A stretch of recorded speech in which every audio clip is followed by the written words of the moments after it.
Ayes 128.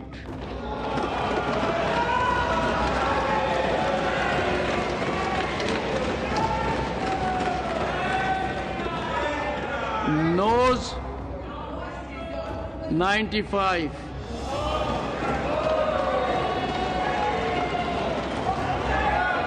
Abstention 0.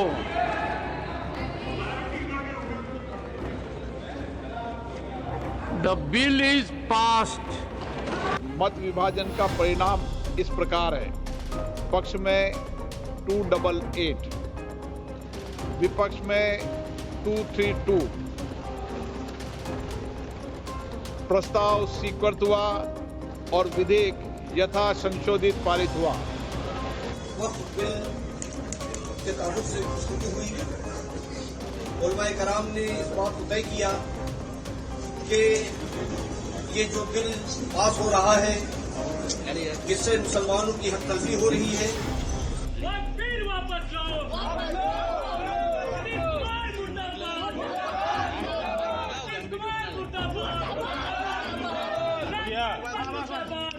वक्फ संशोधन विधेयक अब कानून बन चुका है। 5 अप्रैल की देर शाम राष्ट्रपति द्रौपदी मुर्मू ने इस बिल को मंजूरी दे दी।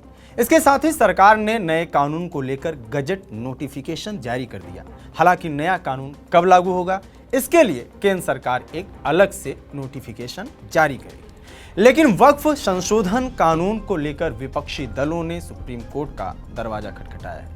कांग्रेस सांसद मोहम्मद जावेद, एआईएमआईएम सांसद असदुद्दीन ओवैसी और आप विधायक अमानतुल्लाह खान ने सुप्रीम कोर्ट में चुनौती दी है। वहीं आरजेडी नेता तेजस्वी यादव ने भी वक्फ कानून के खिलाफ सुप्रीम कोर्ट जाने की बात कही है। विपक्षी दलों की ओर से दाखिल याचिकाओं में कहा गया है वक्फ संशोधन बिल मुस्लिम कम्युनिटी के साथ भेदभाव करता है। यह एक्ट मुसलमानों के मौलिक अधिकारों का उल्लंघन भी करता है। All India Muslim personal law board AIMPLB ने 5 अप्रैल को वक्फ बिल के विरोध में 2 पेज का लेटर जारी किया।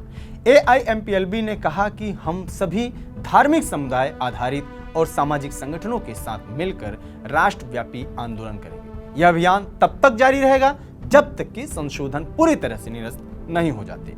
All India Muslim personal law board का कहना है वक्फ संशोधन बिल इस्लामी मूल्यों, धर्म और शरीयत, धार्मिक और सांस्कृतिक स्वतंत्रता, सांप्रदायिक सद्भाव और भारतीय संविधान के आधारभूत ढांचे पर गंभीर हमला है। कुछ राजनीतिक दलों का भाजपा के सांप्रदायिक एजेंडे को दिए गए समर्थन ने उनके तथाकथित धर्मनिरपेक्ष मुखौटे को पूरी तरह से उजागर कर दिया है। वहीं केंद्रीय मंत्री किरेन रिजिजू का कहना है इस कानून का उद्देश्य वक्फ संपत्तियों में हो रहे पक्षपात, दुरुपयोग और अतिक्रमण को रोकना है। इस बिल जो अब कानून बन चुका है उसको राज्यसभा में 128 सदस्यों ने समर्थन दिया था, जबकि 95 ने इसका विरोध किया था। वहीं लोकसभा में देर रात 2 अप्रैल को पारित हुआ था। इस दौरान 288 सांसदों ने समर्थन में और 232 विरोध में वोट डाला था। अब समझिए वक्फ संशोधन बिल क्या है। 1950 के दशक में वक्फ संपत्तियों की देखरेख के लिए एक संस्था बनाने की जरूरत महसूस हुई। 1954 में वक्फ एक्ट के नाम से कानून बनाकर सेंट्रल वक्फ काउंसिल का प्रावधान किया गया। 1955 में वक्फ एक्ट में बदलाव करके हर राज्य में वक्फ बोर्ड बनाए जाने की शुरुआत की गई। देश भर में तकरीबन 32 वक्फ बोर्ड हैं जिन पर संपत्तियों के रजिस्ट्रेशन, रख रखाव की जिम्मेदारी है। बिहार समेत कई राज्यों में शिया और सुन्नी मुस्लिमों के लिए अलग अलग वक्फ बोर्ड बनाए गए हैं। 1964 में सेंट्रल वक्फ काउंसिल का गठन किया गया। ये माइनॉरिटी मिनिस्ट्री के अंतर्गत आती है। 1954 के वक्फ एक्ट में बदलाव करने के लिए सरकार वक्फ संशोधन बिल 2025 संसद में लाई। अब समझिए नए और पुराने वक्फ कानून में क्या बड़े अंतर हैं। पुराने वक्फ एक्ट के सेक्शन 40 में रीजन टू बिलीव के तहत अगर वक्फ बोर्ड किसी प्रॉपर्टी पर दावा करता है तो उस प्रॉपर्टी का मालिक केवल वक्फ ट्रिब्यूनल में ही अपील कर सकता है। नए कानून के मुताबिक प्रॉपर्टी का मालिक ट्रिब्यूनल के अलावा रेवेन्यू कोर्ट, सिविल कोर्ट या अन्य ऊपरी अदालतों में अपील कर सकेगा। पुराने कानून के मुताबिक वक्फ ट्रिब्यूनल का फैसला आखिरी माना जाता है, उसे ऊपरी अदालतों में चुनौती नहीं दी जा सकती। नए कानून में वक्फ ट्रिब्यूनल के फैसले के खिलाफ हाई कोर्ट में अपील की जा सकेगी। पुराने कानून में किसी जमीन पर मस्जिद हो या उसका उपयोग इस्लामिक कामों के लिए हो तो वक्फ की संपत्ति मानी जाती है। नए कानून के मुताबिक जब तक किसी प्रॉपर्टी के मालिक ने जमीन दान ना की हो वो वक्फ की संपत्ति नहीं होगी, भले ही उस प्रॉपर्टी पर मस्जिद बनी हो। पुराने वक्फ एक्ट के मुताबिक वक्फ बोर्ड में महिलाओं और अन्य धर्म के लोगों की नियुक्ति नहीं हो सकती। नए कानून में वक्फ बोर्ड में 2 महिलाओं और अन्य धर्म के 2 सदस्यों की नियुक्ति की बात कही गई है। अब समझिए नए वक्फ कानून के विरोध की प्रमुख वजहें क्या है। सबसे पहली वजह बोर्ड में 2 गैर मुस्लिम समुदाय के सदस्यों को शामिल करने पर है। मुस्लिम समुदाय का कहना है कि इससे वक्फ की धार्मिक स्वतंत्रता पर असर पड़ेगा।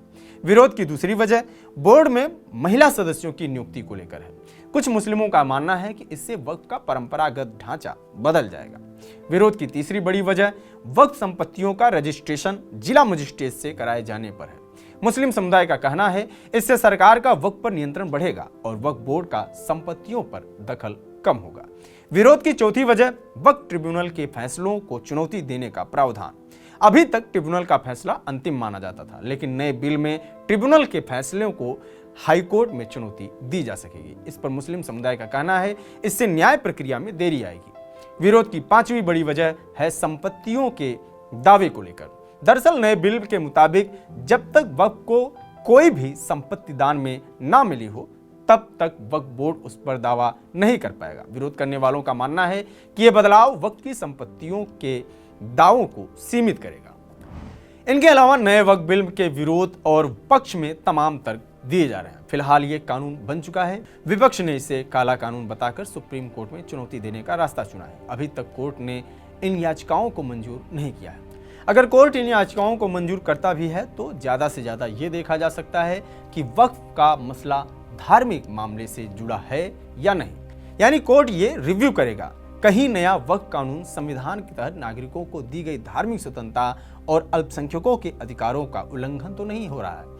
अगर ऐसा हुआ तब याचिकाओं पर सुनवाई हो सकती है, लेकिन ऐसा नहीं हुआ तो ज्यादा संभव है कि कोर्ट इन याचिकाओं को सुनने से मना कर दे। इस मुद्दे पर आपकी क्या राय है हमें कमेंट बॉक्स में जरूर बताएं। बाकी देश और दुनिया की हर खबर से अपडेट रहने के लिए बने रहिए TV9 डिजिटल के साथ। नमस्कार।